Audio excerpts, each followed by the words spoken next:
పరిశుద్ధ గ్రంథములో నుండి యెషయా రాసిన గ్రంథం, యెషయా గ్రంథము 1వ అధ్యాయము 19వ వచనం. మీరు సమ్మతించి నా మాట వినిన వెడల మీరు భూమి యొక్క మంచి పదార్థములను, యెషయా చెప్తున్న మాట ఏంది అంటే, మీరు సమ్మతించి నా మాట వినిన వెడల. దేవుని బిడ్డ, దేవుని మాట సమ్మతించాలి, దేవుని మాట వినాలి, దేవుని మాటకు అసక్త చూపొద్దు, దేవుని మాటకు తిరుగుబడతనం చూపించొద్దు. దేవుని మాట అవునంటే అవును, కాదంటే కాదని ఉంది.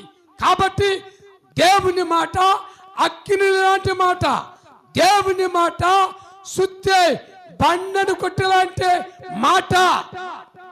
కాబట్టి ఆయన మాట నువ్వు సమర్థిస్తే, నువ్వు సమర్థిస్తే, నువ్వు వింటే, ఆయన మాటకు నువ్వు తల తీస్తే నీ తలపైకి లేపుతాడు ఆయన.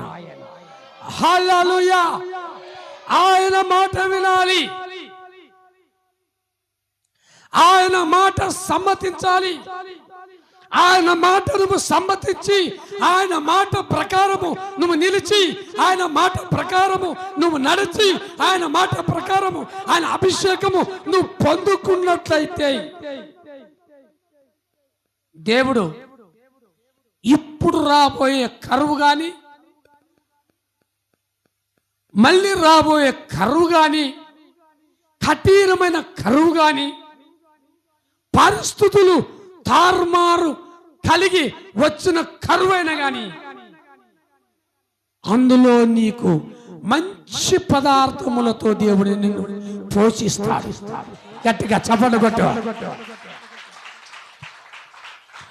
పంటలు పండినా, పంటలు పండకపోయినా, కష్టాజీవితములు చేసినా చేయకపోయినా, ఏ నాటికి ఆనాడు మన దేవుడు నీకు ఆహారం ఇస్తాడు.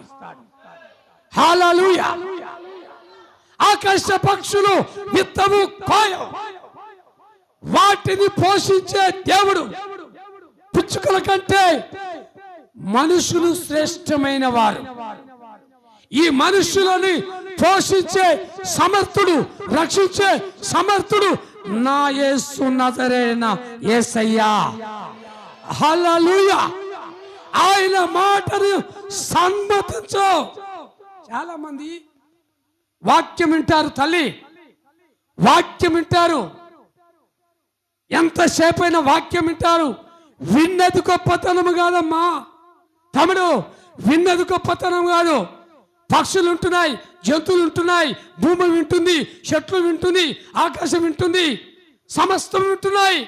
వినడం గొప్ప కాదు, విని వాటిని అనుసరించువాడే ధన్యుడు. వాటిని చొప్పున నడుచుకున్నవాడే ధన్యుడు. విన్నావు, ఓకే, విన్నావు, కానీ విన్న మాటని గ్రహించాలి. ఏం చేయాలి? గ్రహించాలి. నీకు గ్రహింపు లేకపోతే నువ్వు అపనమ్మకస్తుడు. నీకు గ్రహింపు లేకపోతే దేవునికి నువ్వు దూరమైన వాడవు. ప్రభు ఏం చెప్తున్నాడంటే, మీరు సమ్మతించి, సమాజంలో మీరందరూ సమ్మతించాలి. అంటే దేవుని మాటను అంగీకరించాలి. నువ్వు అంగీకరించినట్లయితే దేవుడిని పక్షమనమంటాడు. ఆయన మాట నువ్వు సమ్మతిస్తే, ఎడమ పక్క 1000 మంది చనిపోయినా, కుడి పక్క 10,000 మంది చనిపోయినా, కుడి ఎడమలు 2 వైపుల నుంచి మరణ వార్తలు నీకు వచ్చినా ఆ మరణము నిన్ను తట్టదు, ఆ మరణము నిన్ను చూడదు, ఆ మరణము నిన్ను తాకదు. కారణం, నువ్వు మొట్టమొదటిగా ఆయన మాటను అంగీకరించాలి.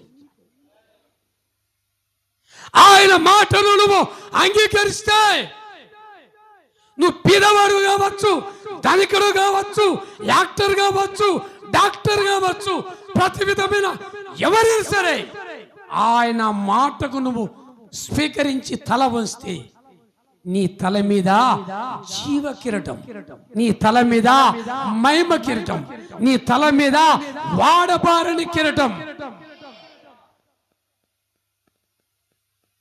మీరు సమ్మతించి నా మాట వింటే, ఆయన మాట వినే వాళ్ళని ఏం చేస్తాడట? ఆయన వారసులుగా.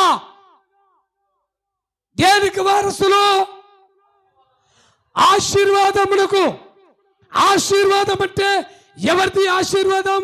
దేవుడిచ్చే మేలుకు నిన్ను ఆశీర్వాదముగా ఉంచుతాడు.